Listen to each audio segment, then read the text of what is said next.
औज़ु बिल्लाहि समील अलीम मिनश शैतानिर रजीम बिस्मिल्लाहिर रहमानिर रहीम। हज़रात नाज़रीन सलाम अलैकुम। बहरहाल जैसा कि एक मसाला पूछा गया है और जो मुब्तला बे भी है वो मसला, बहरहाल सवाल किया गया है कि आया रोज़े की हालत में अगर कोई शख्स नमाज भूल जाए और ज़ोहर की नमाज मसलन वो भूल गया और उसे बाद में याद आए अफ्तारी के बाद, तो क्या उसका रोज़ा उस दिन का सही है या उसका रोज़ा उस दिन का सही नहीं है। बहरहाल ये सवाल है, हो सकता है किसी बिना पर किसी मुश्किल परेशानी की वजह से या सो गया, असलन वो सोया तो जब उठा तो मगरिब की अज़ान हो रही थी और वो ज़ोहर की नमाज़, बहरहाल ज़ोहर असर की नमाज़ उसकी क़ज़ा हो गई। तो क्या वो जो दिन भर रोज़ा रहा था, उसने दिन भर जो रोज़ा रखा था, आया उसका रोज़ा सही है या रोज़ा सही नहीं है। बहरहाल यहाँ पे जैसा कि ख़ुद ये मसले का जवाब कि तमाम मराजे का है कि उसके रोज़े पर कोई असर नहीं है, यानी उसका रोज़ा बातिल नहीं होगा, क्योंकि रोज़ा उन्हीं 9 चीज़ों से बातिल होगा जिससे पहले जो बताई जा चुकी हैं। इसने बहरहाल कोताही की, गुनाह किया, वो एक अलग चीज़ है, वो एक अलग बहस है, लेकिन इसका रोज़ा बातिल नहीं होगा, रोज़े पर कोई इस पर असर होने वाला नहीं है। हाँ, नमाज की इस पर क़ज़ा वाजिब है कि बाद में बहरहाल इसे याद जब आ गया है जिस वक्त, तो नमाज बहरहाल ये नमाज अपनी पढ़ ले, जो नमाज इसकी क़ज़ा हो चुकी है, और खुदा से तौबा इस्तिग़फ़ार कर ले, इंशाअल्लाह रोज़ा उसका सही है। एक सवाल और, बहरहाल ये आखिरी जुमा ये गुज़रा है कि बहरहाल बर्र सग़ीर में एक होता है, एक नमाज़ पढ़ी जाती है, आखिरी जुमतुल विदा के दिन नमाज़ पढ़ी जाती है, जिसे नमाज को वहाँ कहा जाता है क़ज़ाए उमरी। इस नमाज को कि अगर ये नमाज कोई शख्स पढ़ ले तो उसकी सारे साल की नमाज, कहते हैं कि क़ज़ा जो थी वो सब नमाज माफ़ हो जाती है, नमाज अदा हो जाती है। बहरहाल इसमें तमाम मराजे का और अक्सरन बहरहाल अभी आयतुल्लाह उज़्मा सिस्तानी साहब का भी आप फतवा देख रहे हैं चल रहा है कि ऐसी कोई नमाज शरीयत में नक़ल नहीं की गई है कि जिस नमाज के 2 रकात या 4 रकात नमाज को पढ़ लेने के बाद सारी उसकी नमाज़ें क़ज़ा माफ़ हो जाएं, ऐसी कोई नमाज नक़ल नहीं की गई है। हाँ, वो सवाब अपनी जगह है कि आपको मसलन हज़ारों साल की नमाज का सवाब मिल जाए, वो एक अलग चीज़ है, वो एक अलग बहस है। लेकिन आपकी वाजिब मसलन आपकी किसी शख्स की, अभी इसी मसले में अगर उसकी ज़ोहर की नमाज क़ज़ा हो गई है तो उसकी ज़ोहर की नमाज वो माफ़ होने वाली नहीं है। उसकी ज़िंदगी में उसे अपनी उस नमाज को अदा करना, अगर वो भूल गया तो मरने के बाद उसकी औलाद को उसे अदा करना है, जो क़ज़ा नमाज़ें पढ़ी जाती हैं। तो बहरहाल ऐसी कोई नमाज नहीं है जिस नमाज की पढ़ने की वजह से सारी उम्र की नमाज़ें माफ़ हो जाएं। गुनाह वगैरह तो है बहरहाल कि जिससे गुनाह माफ़ हो जाते हैं, लेकिन नमाज वाजिब नहीं माफ़ होगी कि कोई एक मुस्तहब नमाज पढ़ ली जाए और उस नमाज के पढ़ने के बाद वाजिब नमाज़ें हमारी माफ़ हो जाएंगी। तो बहरहाल ये गलत फ़हमी है। बहरहाल इस नमाज का पढ़ना सवाब है, वो अपनी जगह। इस नमाज को आप पढ़िए, जितना पढ़ना चाहते हैं पढ़िए, कोई मुश्किल नहीं है। लेकिन आपकी वाजिब नमाज पे इससे इसका कोई मतलब नहीं है। आपकी वाजिब नमाज जिसकी जो क़ज़ा थी वो उसको क़ज़ा बजा लाना है ज़रूर, चाहे ज़िंदगी में या मरने के बाद वसीयत करे कि जो मेरी क़ज़ा नमाज़ें थी इतनी, वो नमाज़ें मेरी पढ़ा ली जाए इंशाअल्लाह। बहरहाल जो मौज़ू गुफ्तगू चल रहा था बहार रमज़ान के धीरे धीरे अब इख्तिताम की तरफ हैं कि ये महीना जो बरकतों का महीना है, रहमतों का महीना है, खुशियों का महीना है, जिस महीने में इनायत ही इनायत है, धीरे धीरे ये महीना अब ख़त्म हो रहा है। चंद रातें बच गई हैं। जितना फ़ायदा उठा सकते हैं फ़ायदा उठाइए, जितना इस्तिफ़ादा उठा सकते हैं इस्तिफ़ादा करें, क्योंकि फिर बाद में जो है ये मोहलत नहीं मिलने वाली। क्या पता, ज़िंदगी कोई भरोसा नहीं, अभी है इंसान और कुछ देर बाद पता चला नहीं है। तो अल्लाह ने जो हमें मोहलत दी है, कहते हैं कि जो अमाल किया करो उसे आखिरी अमाल समझ के अंजाम दिया करो। जो अमाल करो जब उसे आखिरी समझ के करोगे तो उसे बहुत ही दिल लगा कर उसे किया जाएगा, इंसान उसे बहुत ही दिल लगा कर करेगा।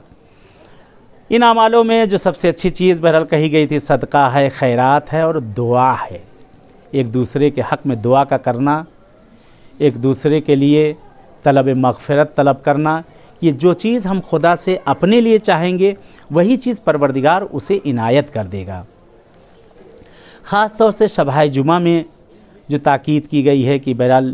ایک شب جمعہ اب جا چکا ہے، بہرحال اس کے بعد بھی اور شب جمعہ آ رہی ہیں، ضروری نہیں کہ جو رمضان میں بھی ہیں الگ بھی ہیں، تو ان میں بھی دعاؤں کے لیے تاکید کیا گیا ہے کہ بہت مقدس وہ راتیں ہوتی ہیں کہ جو مفاتیح کے اندر بھی ذکر کیا، جس کو شیخ عباس قمی نے بھی ذکر کیا ہے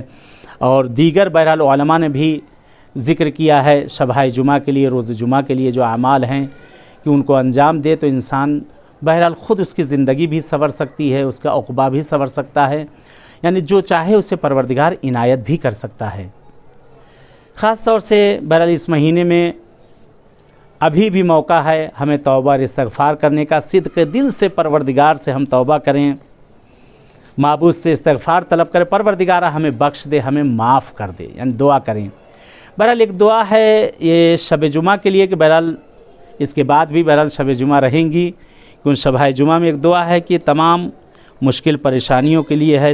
کبھی بھی کوئی بھی کس طرح کی مشکل ہو، شبہ جمعہ میں اگر اس دعا کو پڑھ لیا جائے تو خداوند عالم اس کی مشکل پریشانی، خاص طور سے آج کل روزی کی مشکل ہے، بیماری ہیں، جو بیمار ہیں کہ ان کے خاص طور سے نیت کر کے ان کے لیے پڑھا جائے۔ یہ شب جمعہ کے اعمال میں تو ہے ہی، لیکن اس کو اگر کوئی مریض اور بیمار اگر ہے تو اس کے پاس اس کے پڑھ کے اس پہ دم کر دیا جائے۔ جو آج کل بہرحال بیماری چل رہی ہے کرونا، جو جگہ جگہ پہ بہت سے بیمار اس وقت بر صغیر میں تو بہت زیادہ پھیلا اور دوسرے ممالک میں بھی پھیلا ہوا ہے سب جگہ، اور کافی فون آ رہے ہیں عزیز و اقارب لوگوں کے مریض و بیمار ہیں کہ جو اس کے لیے بہرحال جو چیزیں بتائی گئی ہیں، صحیفہ سجادیہ کی 7ویں دعا جو ہے اس کو پڑھیں، زیارت عاشورہ کا روز تلاوت کا کرنا ہے، سورہ الحمد وغیرہ کا تلاوت کا کرنا ہے، یہ سب چیزیں پڑھی جائے جتنا تو اس سے یہ بیماری میں جو ہے سبکی ہوگی اور کمی ہوگی، اور جو چیزیں جو گائیڈ لائن دی گئی ہے اس پر عمل کیا جائے کہ انشاءاللہ کہتے ہیں کہ جان کا بچانا واجب ہے، جان کا بچانا واجب ہے۔ تو جو چیزیں بتائی گئی ہیں، بلکہ مراجع کا فتویٰ بھی ہے کہ جو چیزیں بتائی گئی ہیں گورنمنٹ کی طرف سے، جو چیزیں آپ پر رکھی گئی ہیں ان چیزوں کو عملی زندگی میں آپ لے کے آئیں، ان چیزوں کو کریں جو بتایا گیا ہے، اور صاف صفائی کا ساری چیزوں کا یہ خیال کیا جائے، ماسک لگانا اور بہت سی چیزیں جو ہیں۔ واقعاً ہے یہ بیماری اس وقت دیکھا جا رہا ہے، بیماری ہر طرف، کتنے اعزاء و اقارب ہمارے بھی جا چکے ہیں، آپ کے بھی جا چکے ہیں، آپ دیکھ رہے ہیں کہ بیماری ہے، احتیاط ضروری ہے، پرہیز ضروری ہے۔ بہرحال خدا سے دعا یہی کرے کہ پروردگار اس بیماری کو برطرف کرے۔ بہرحال ایک دعا ہے کہ اس کو اگر دعا کو یہ پڑھا جائے شب جمعہ میں 300 مرتبہ اس کو پڑھا جائے کہ 14 صلوات اول و آخر پڑھ لیا جائے، اور الگ بھی جب بھی اس کو ضرورت پڑے اس دعا کو آپ پڑھ سکتے ہیں، ضروری نہیں کہ شب جمعہ ہی میں، جب ضرورت پڑے، خاص طور سے مریضی، بیماری، روزی روزگاری، مشکل پریشانی، نہیں معلوم کیا کیا کس کی کون سی مشکل پریشانی، اس کے لیے یہ دعا کو جو ہے پڑھ لیا جائے 14 مرتبہ، پہلے صلوات اور اس کے بعد یہ دعا ہے بسم اللہ الرحمن الرحیم۔ یا مقدر القدر، یا مدبر و دبر، یا مسبب السبب، یا مسحل و سحل برحمتک یا ارحم الراحمین، جس کو منتخب الختوم کے اندر جو ہے نقل کیا گیا ہے، اور بہت ہی مجرب بہرحال یہ نماز ہے، ایک یہاں پہ نقل کی گئی ہے، اس کو بھی اگر کوئی شخص اگر پڑھ لے کہ جناب رسول خدا سے منقول ہے کہ یہ 10 رکعت نماز ہے، بہرحال کہ ہر رکعت میں سورہ الحمد کے بعد 10 مرتبہ سورہ توحید پڑھی جائے گی۔ اس نماز کو نماز حاجت ہے کہ جس مشکل اور پریشانی کے لیے بھی اگر آپ پڑھنا چاہتے ہیں تو اس مشکل پریشانی اور گرفتاری کے لیے انشاءاللہ اس کو پڑھ لیجئے، تو خداوند عالم انشاءاللہ آپ کی اس مشکل اور گرفتاری کو بہرحال برطرف کر دے گا، کیونکہ خود خداوند عالم نے بھی کہا ہے کہ ادعونی فاستجب لکم، اے میرے بندے مجھ سے مانگ میں تجھے عنایت کروں گا۔ یہ مہینہ رحمتوں کا مہینہ ہے، یہ مہینہ برکتوں کا مہینہ ہے، یہ مہینہ مانگنے کا مہینہ ہے، کیونکہ الدعاء سلاح المومن، الدعاء معراج المومن، الدعاء نور السماوات والارض، بین نور السماوات والارض ہے۔ دعا بہت اس کے لیے فضیلت ہے کہ دعا کا کرنا، دعا کرتے وقت ہاتھ کا اٹھانا، پروردگار کی بارگاہ میں مانگنا۔ بہرحال یہ ماہ رمضان، یہ رحمتوں کا مہینہ، یہ برکتوں کا مہینہ، یہ آخری شبیں نتیجہ لینے کی یہ شبیں ہیں جو آپ نے پورے مہینے ہم نے جو آپ سب نے جو ہے زحمت کی ہے، اب نتیجہ لینے کی راتیں آ رہی ہیں۔ اس میں جتنا ہو سکے تضرع اور گریہ و زاری کے ساتھ انشاءاللہ دعاؤں کو مانگا جائے، یہ خداوند عالم انشاءاللہ عنایت کرے۔ چلے دعا کرتے ہیں پروردگار کی بارگاہ میں معبود سے، یہ خدایا، اے معبود، बहरहाल 2 साल ये दूसरा साल हो चुका है कि इस बीमारी को परवरदिगार जो तेरे बंदों के हक़ में मसलहत है तू बेहतर जानता है परवरदिगार। रोज़ी रोज़गार के दरवाज़े बंद हो गए हैं, मरीज़ी बीमारी बढ़ चुकी, हर तरफ मुश्किलात ही मुश्किलात है। खुदाया इस माह के सदक़े में, इन दिनों और रात के सदक़े में खुदाया परवरदिगार हम सब के हक़ में जो खैर है उसे इनायत कर दे। ए खुदाया जो शर है उसको भी खैर से बदल दे। खुदाया जो मरीज़ और बीमार ख़ास तौर से मंजूरीन जिनके लिए कहा गया है, जहाँ कहीं भी खुदाया उन सब को जल्द अज जल्द सेहत इनायत कर दे। परवरदिगार हमारे ज़माने के इमाम का ज़हूर कर दे, मौला का ज़हूर हम सब के लिए बाइस आफ़ियत और रहमत करार दे। ए मेरे पालने वाले जो बे औलाद उन्हें साहिब औलाद कर दे। खुदाया फिर दुआ है जो बेरोज़गार उन्हें रोज़ी से लगा दे। खुदाया जो कर्ज़ व मक़रूज़ीन हैं परवरदिगार अहले बैत के सदक़े में परवरदिगार उनके कर्ज़ों को अपने गैब से अदा कर दे। खुदाया तो हमारे दिलों के हाल को जानता है, दिलों के भेद को माबूद हम सब के हक़ में जो खैर है उसे इनायत कर दे। बहरहाल चलें इजाज़त चाहते हैं। और बहरहाल ये इस वक्त जो नंबर आप नीचे हेल्पलाइन जो नंबर आ रहा है व्हाट्सअप नंबर है, तो उस पर जो मसले मसाइल हैं आपके बहरहाल वॉइस मैसेज वगैरह भेज सकते हैं, पूछ सकते हैं। इंशाअल्लाह उसका आपको दूसरे दिन जवाब दे दिया जाएगा।